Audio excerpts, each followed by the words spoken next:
So the National Incident Command Team is a group of employees who have been chosen to lead large operations. We're doing this because of climate change, and the number of jobs that we are doing, the number of disasters that are occurring is increasing every day. We have people who are experienced in multiple gaps in activities. So typically we're going to be a part of the team that helps establish disaster relief operations all across the country.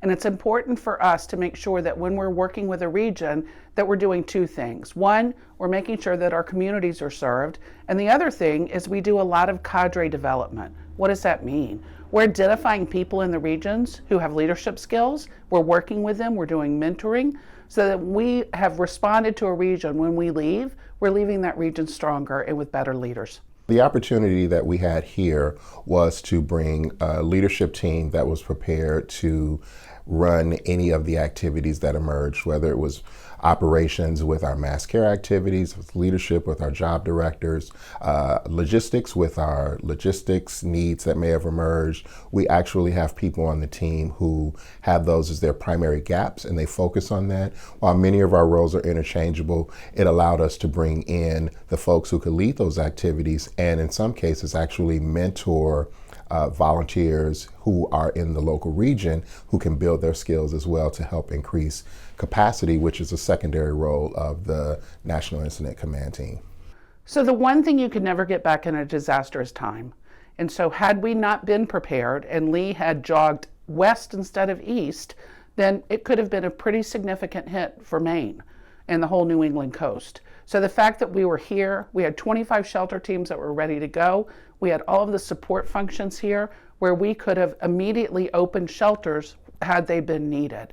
You can't get that time back. And so moving people here post-impact is very difficult. Travel is down, power is out, and so getting people ahead of time is what we do so that we're ready for whatever comes so we can support our communities. Well, I think in the way that we've demonstrated here in New England area, we can bring resources together. The power of our volunteer network, our ability to marshal all of the resources and have them ready in advance of the impact so that we can quickly start delivering services and meeting the needs of people who are affected is absolutely amazing. And it's such an important part of our work. We still have 2.5 months left in hurricane season.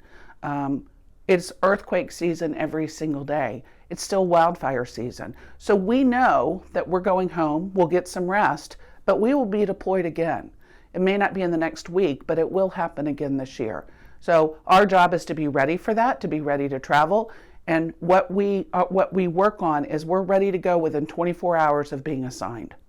If you look at the Red Cross mission, there is not a day that passes where we don't make an important impact for someone. If we think about the local response to single-family fires to escalating to large events like this that we are dealing with in Northeast Maine, when we think about the blood services and service to armed forces, our mission is supporting and helping people, and we do that every day. No matter what line of service you look across, there's a Red Cross impact. What we bring is hope. And when you're the post-impact of a disaster, the communities, that's what they need. We see people on the worst day of their life. And what we're able to do is bring the best people around to provide that hope and to give them assistance that is so needed. That's why I do this.